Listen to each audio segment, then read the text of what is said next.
So, I'm Unmedicated, and this is my birth story. Well, my daughter's birth story. So, it all started when I woke up in bed around about 5:45 a.m. I was having some contractions. They were really far apart, not super duper regular. So I decided, you know what, let me get up out of this bed and to see if I can get things moving. My husband was already awake and ready for work, so I decided to get up and I was making a smoothie and more contractions started to come on. So I got on an exercise ball in my living room, abandoned the smoothie making, and just started to just bounce through it. I planned on not using any kind of pain control as far as medications, but I was open to it. I knew that I'd never been through labor. I didn't know how intense the pain was going to be, but my goal was to be as intervention free as possible. So on the ball I was, and I got through the contraction, everything was fine. Once the contraction was over, I stood up and my water broke. Now, I was not expecting this at all. I thought that I would have time to labor at home, eat breakfast, have some snacks, fortify myself and get ready. I thought that I would just have tons of time before I went to the hospital. My husband looked at me and said, "What's going on?" Because I just froze. And I said, "My water just broke." I hadn't come out of my sweatpants, so he didn't see. So I was like, I really think my water broke. And I went and checked, and it had. So I called my OBGYN, and they said, "Okay, well, go on and head to the hospital and start that process." So I said, "Okay, John, make my smoothie. I need to eat something." And my husband went to the kitchen. He started making a smoothie, and I changed clothes and grabbed our bags, and we grabbed the famous smoothie, and out the door we went. So I drank my breakfast on the way to the hospital, and got there and got checked in. And when I got to the labor and delivery triage, so the nurse checked me, and I was about 1 to 2 centimeters dilated, not a lot, but because my water had broken, she assured me that I would definitely be admitted. But they wanted me to walk around for about an hour to see if I could get any more dilated before they started monitoring me and all that.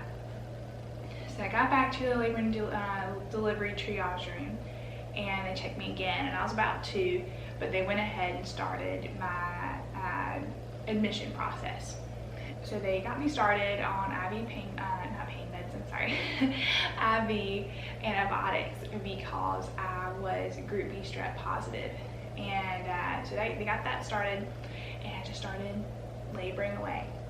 During this time, I mostly just tried to focus and just keep my hands and my mouth relaxed. I wanted to dilate as quickly as possible so we could get to meet our baby as quickly as possible. So I just wanted to keep my body relaxed and not fight the process. I read that it's a constructive pain, not a destructive pain, so the pain is working towards something. So I didn't want to stop it. I just wanted to let it happen. And in fact, that's what I kept telling myself. Just let it happen. And I really just didn't want any kind of sensory input. I could barely even hold my husband's hand. I just wanted to breathe through the contractions and focus on staying relaxed. Whenever I had contractions, I just wanted to barely be touched. I just wanted to hold on to his just 1 or 2 fingers, and I didn't want to squeeze anything. I didn't really want to feel or hear or see anything. I just wanted to let it happen. So this went on until about 1:30 in the afternoon, and throughout that process, the nurses would come and check on me. Do you want anything for pain? How are you feeling? What's your pain level? And in my mind, I kept thinking, okay, I'm getting through this. Maybe when I get into the labor and delivery room, when I'm actually admitted, then maybe I can start to consider pain medicine if it gets bad enough. But at that time, I was handling it. I was just really thankful for that. Throughout my pregnancy, I had been just praying to the Lord, God, please help me have an intervention-free delivery. It's my desire to do it that way, but my number one desire is to meet my baby and have a healthy baby and be able to recover quickly. But even so, I knew that God was in control. So even if my baby was not healthy, even if I did not get the labor that I wanted, I knew that God is sovereign and He is good in every situation. So around like 1:30 or so, like I said, things started really picking up. And I felt like I needed to go to the bathroom at this point. I'd kind of stayed kind of put, just sipped on water. To this point, they've been asking me if I wanted pain control, but they had not been checking me. They'd just been letting me labor in my own little triage room. None of the labor and delivery rooms had opened, so I'd just been laboring in there. And I think I was in transition at this point, and I was just obsessive, like I want to get clean. And I couldn't. And every time I shift my weight, the contractions would come on worse. And at this point, I think my husband kind of behind my back called for a nurse, like, okay, we need some help in here. So the nurse came and she said, okay, we need to get you back to the bed. She said, just leave it be, let's get you to bed. So they get me to the bed, and they inform me, okay, all the doctors are busy. Your on-call physician is not going to be able to step away from what he's doing. Is it okay if a midwife delivers your baby? And of course I said that's fine, because what other choice did I have? I'm not going to be able to wait with that. So the midwife comes in and she checks me. Now the last we had heard, I was only 2 centimeters, and that was at like 7:30, 8 o'clock. You know, at this point, this is, you know, late afternoon here, and she checks me and I'm 8 centimeters. You can start pushing at 10. My husband and I looked at each other and we were just shocked. We could not believe that we were this close to meeting our baby. So they said, okay, we need to get you into a room right now. So I get into the bed, and the midwife looks at me and she says, she sees how intense my labor has been, and she sees that I am in the throes of it, and she says, I know I told you you were only 8 centimeters, but if you feel like you need to push, I believe you. Go for it. The midwife then said, okay, let me help you. Use that breath, and instead of making noise, use it to push down, to bear down against the baby during your contraction. And that was actually really helpful, and they would count it out for me, and if I felt like I could go more, they would let me do that. And it was good to be able to feel when to push.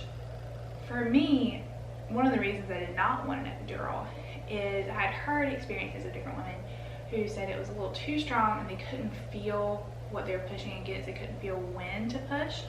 And I thought that if I could not feel what to push or how hard I was pushing, I thought I would wear out easily and get discouraged easily, and then they would need more intervention to be able to get my baby out.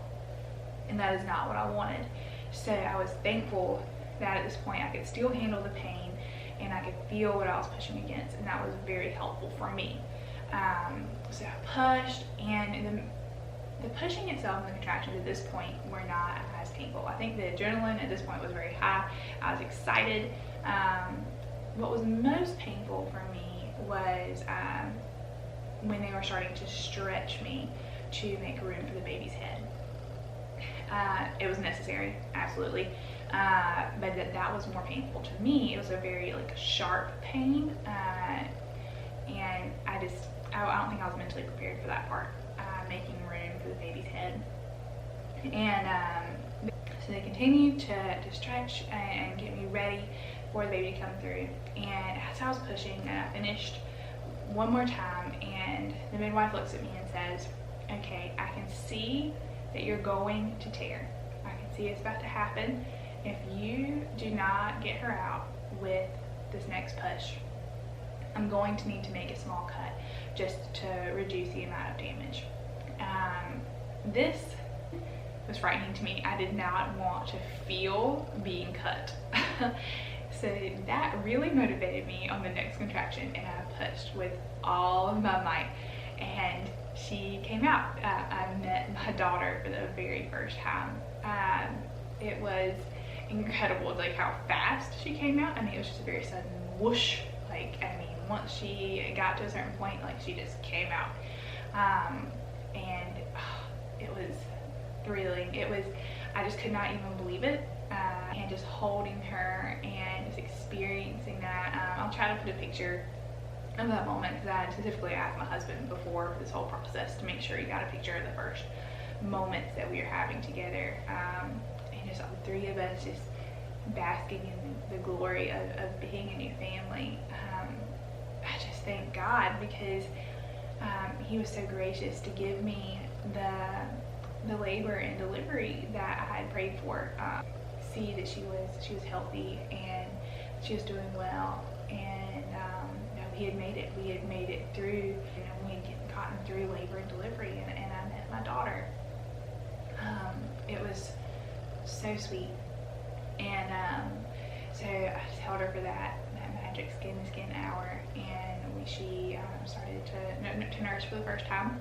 I couldn't feel that anything was coming out, but she did latch and she was suckling, so that was encouraging to me. I had not had time that morning to put on a nursing bra. Did not even cross my mind. So that was a little uncomfortable, having to like twist my regular bra to like get out and get her on there. But it was just so sweet just to hold her and to see that she was here. And then once that time had passed and it was time to get me up and clean up, my husband took her and was holding her baby, and the nurse actually took me to the bathroom to void for the first time, to urinate, and to get me cleaned up and ready to go to the room where we'd be staying for a couple of days as they monitored us.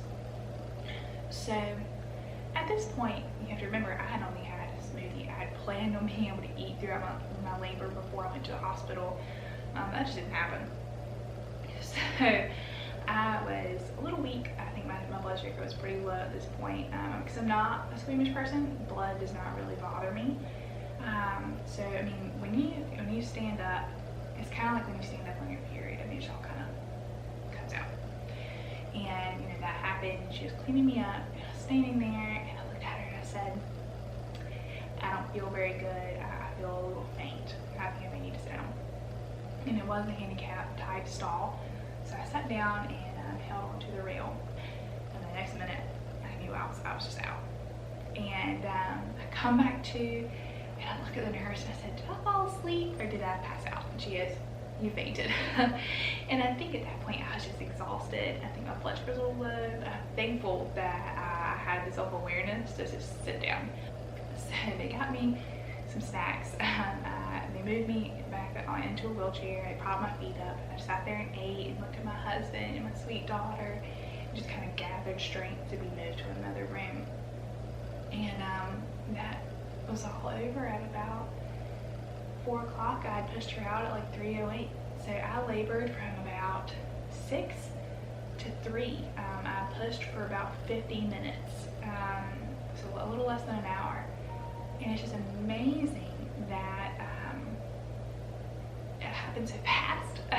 Not everyone has this experience. I do want to encourage you that I knew that I was thinking it could be like my mom's, or it could be a full day, a day and a half of labor. I was worried about it going really long and needing a C-section. I knew that was a possibility, but that doesn't always happen. So I want to encourage you. Okay, you're gonna hear a lot of horror stories. I suggest going into labor with an open mind, especially if you've never experienced it before. I would suggest praying about it. Pray about it daily, especially if it's constantly on your mind throughout your pregnancy. I know that it helped me. And it was just a sweet moment afterwards where I could praise God for getting me through such an incredible experience. I hope that you have a wonderful labor experience and that you are as blessed as I am. I'll try to put some pictures of my daughter at the end of this video, Charlotte, to show you that we are just incredibly, incredibly blessed. The Lord has been very gracious with my family, and I just want to share that with you so maybe you can be encouraged as well. So thanks for watching.